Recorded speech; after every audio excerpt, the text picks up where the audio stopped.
Welcome to the Commercial Real Estate Mastery Podcast, where you'll learn the correct way to identify, negotiate, perform due diligence on, renegotiate, finance, turn around, and operate real estate in today's market, a market in which volatility creates opportunity and sound principles defeat fads and bubbles. And now, here is your host, a 25-year commercial real estate veteran and co-owner of over $1 billion in real estate assets, Frank Rolfe. There are 1.37 million lawyers in America. That means there's more lawyers than there are people in the United States military. We have more lawyers in America than every other country in the world combined. Americans have a favorability rating on attorneys of only about 20%. In fact, it's one of the lowest ranking of all careers. It's even worse than car salesmen anymore. So the bottom line is most of us don't like lawyers. But at the same time, in some cases, lawyers are a necessity. So how do you work with them? This is Frank Rolfe with the Commercial Real Estate Mastery Podcast. We're going to talk about the insider guide to attorneys, things that you need to know about working with law firms. And let me say on the front of this, I'm not a lawyer, never have been. I don't like lawyers any more than anyone else. My brother is a retired lawyer out in Manhattan, and I'm pretty familiar with lawyers because over the years we've had to use them many, many times on different projects. But there are some things you have to know as a consumer when you are hiring an attorney, which is effectively a knowledge worker, someone who sells their knowledge.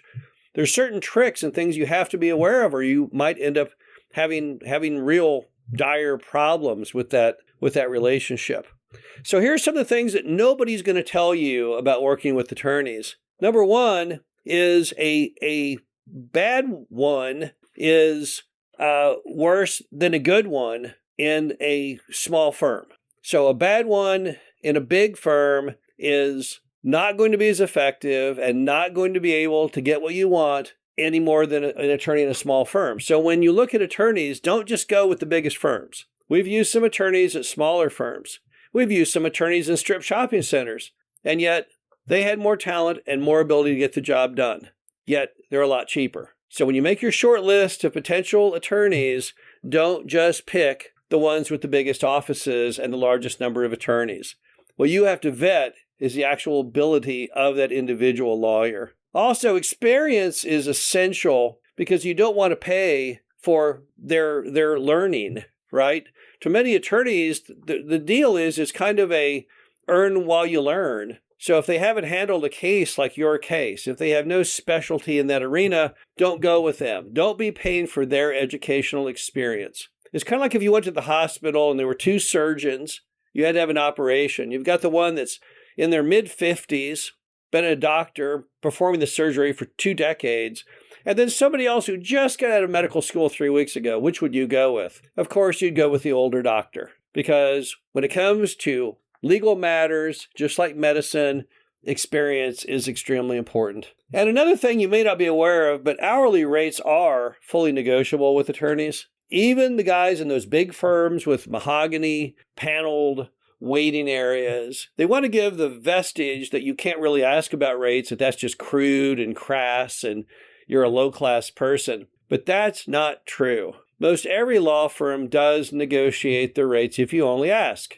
So if the attorney in question's hourly rate is $400 an hour, does that mean they would do the job for $300 an hour? Possibly. So just say to them, look, based on my budget, I'm worried that you're too expensive. So what kind of a rate can you really go with? And they will often, if you press them on that, they will in fact lower down their pricing. It is fully negotiable. Also, interview several attorney candidates. Don't just go with the first one that answers the phone or the first one that you get.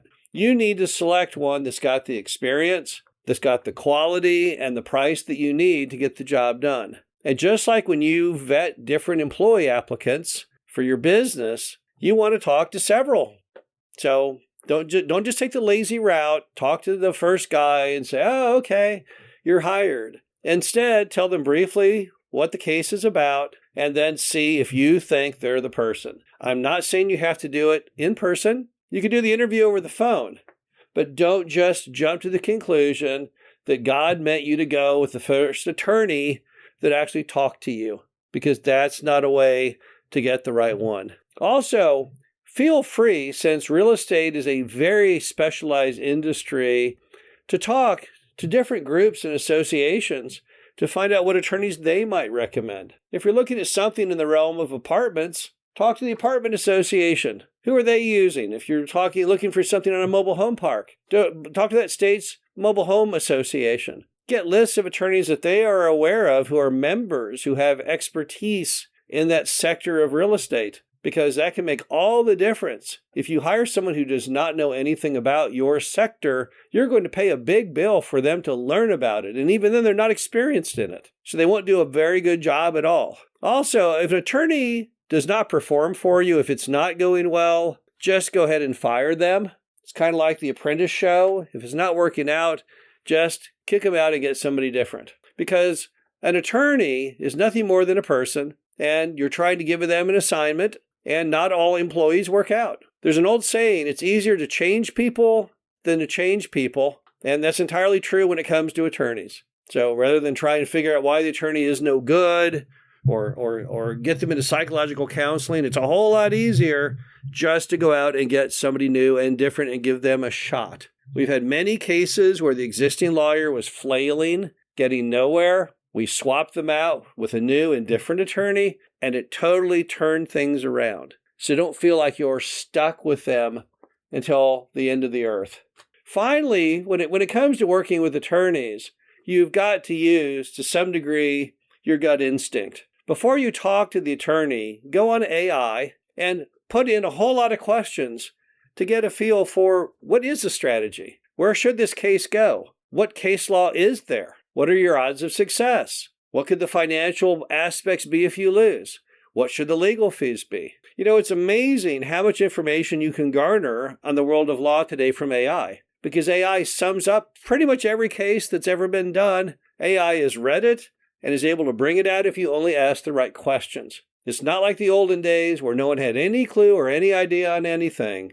Today, literally by popping open the old laptop and putting in some key questions into artificial intelligence, you can learn a ton. You would never want to talk to attorneys about a case without starting to give your vision of where this case should go. And even though you may not be a lawyer, you probably have some degree of business background. You've got some good old adult-honed common sense. And with little AI, little extra research, you yourself can become kind of a dangerous armchair quarterback to help instruct the attorney, to ask them what their plan is, to give them your feedback on the plan that they have chosen. This is Frank Rolfe, the Commercial Real Estate Mastery Podcast. Hope you enjoyed this. Talk to you again soon.